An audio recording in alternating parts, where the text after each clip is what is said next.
আমি অ্যাডভোকেট মোস্তাক বাহার। আমার এই ফেসবুক লাইভে আপনারা দেখতে পাচ্ছেন আমার পাশে একটি অন্ধ মেয়ে, নাম হচ্ছে লিমা বেগম। তার বাড়ি হচ্ছে আমাদের চুনারুঘাটের চণ্ডীছড়া চা বাগানের একটা প্রত্যন্ত অঞ্চলে। এই অন্ধ অবস্থায় সবচেয়ে আশার খবর হচ্ছে সে লেখাপড়া করে এবং অনেকেই সহযোগিতা করে থাকেন। গত এসএসসি পরীক্ষার সময় কিছু তাকে সহযোগিতা করেছিলাম, কিন্তু ও যে এত ভালো একটা রেজাল্ট করবে আমরা বুঝিনি। আজকে আমি এসেছি এই যে আমাদের এই চণ্ডীর এখানের যে স্কুলটা দেখতে পাচ্ছেন তাহির শামসুন্নাহার স্কুলে। এখানে এই মেয়েটির তার রেজাল্ট উপলক্ষে আমরা আসছি একটু মিষ্টিমুখ করাতে। আমাদের মাঝে উপস্থিত আছেন এই স্কুলের বর্তমান প্রধান শিক্ষক জনাব সত্যেন্দ্র দেব। আমাদের মাঝে আছেন এই যে লিমার বাবা এবং অন্যান্য শিক্ষক মহোদয়রা আছেন। সবাই সম্মিলিতভাবে এই মেয়েটিকে চেষ্টা করেছেন। আপনারা দেখতে পাচ্ছেন অন্ধ এই মেয়েটিকে যে সবাই চেষ্টা করেছেন এবং ও প্রচন্ড আগ্রহ ও ভবিষ্যতে পড়াশোনা করবে। আমি একটু শুনতে চাচ্ছি যে লিমা, তুমি যে এবার পরীক্ষায় পাশ করেছো, অনেকেই সহযোগিতা করেছে, তোমার কেমন লাগছে একটু বলো আমাদেরকে। অনেক ভালো লাগতেছে। আমি আমি পড়ালেখা করতে চাই, আমার পড়ালেখা করার অনেক কিছু আছে। আজকে আমার স্যার ম্যাডামরা যেভাবে কষ্ট করছে আমার জন্য, আমি সহযোগিতা পাইছি।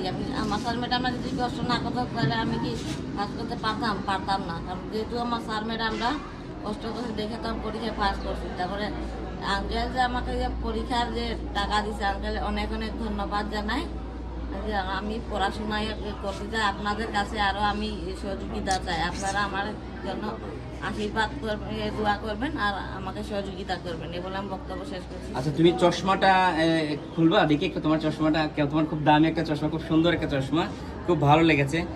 তোমাকে আমি আরেকটা চশমা আমি দেবো, আমি তো জানি না এটা কিরকম চশমা। হ্যাঁ, তো আমরা মেয়েটিকে দেখতে পাচ্ছেন যে আরও যদি যারা অনেকে সহযোগিতা বিভিন্ন সময় করে থাকেন, এই অন্ধ মেয়েটিকে আমাদের চুনারুঘাটের অনেক বড় বড় মানুষের আছেন যারা লেখাপড়ার জন্য সহযোগিতা করেন, বিভিন্ন অসুখ বিসুখ হলে সহযোগিতা করেন।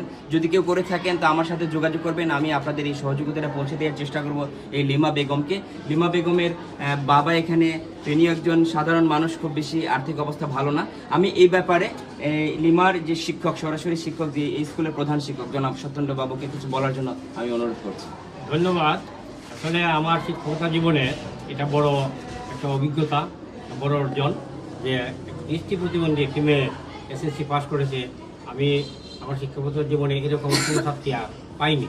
তো আমি ধন্যবাদ জানাই জনাব অ্যাডভোকেট মোস্তাক বাহার সাহেবকে, যিনি সাহায্যের হাত বাড়িয়েছেন এই মেয়েটির শিক্ষা জীবন যাতে এগিয়ে নিয়ে যেতে পারে এই জন্য সহযোগিতা করেছেন।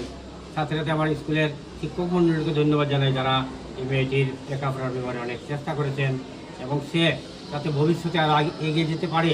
সমাজের বিত্তবান লোকরা, সমাজ বিরোধী যারা আছেন, রাজনৈতিক নেতৃবৃন্দ, সবার কাছে আমি যথার্থ আহ্বান জানাই, আপনারা এগিয়ে আসুন, এই প্রতিভাটা যাতে আমরা ধরে রাখতে পারি। এবং সাথে সাথে ওর একটা ছোটো বোন আছে, সে আরও ভালো রেজাল্ট করছে। আচ্ছা আচ্ছা, ও কি দৃষ্টি প্রতিবন্ধী না? ভালোই, ও দেখতে পায়, ওর সাথে সাথে সেই স্কুলে আসতো, ছোটো বোনের সাথে মিলে ক্লাসে আসতো। একসাথে দুই বোনই পাস করছে, এটা আমরা খুব খুশি বিষয়।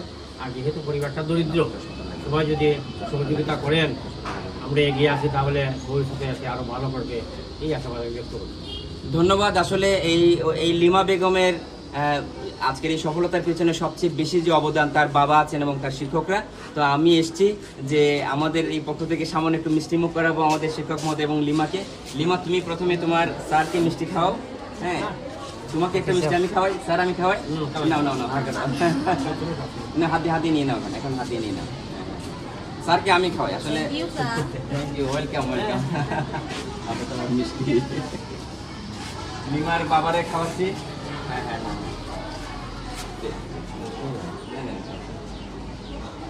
এখানে যারা আছেন আপনারা একটু নেন, আপনারা নিয়ে নেন।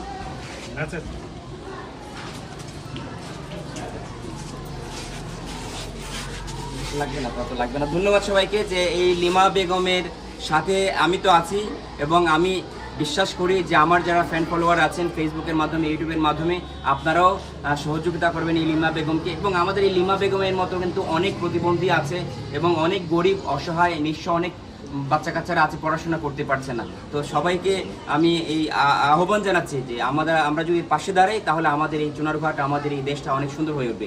সবাইকে ধন্যবাদ।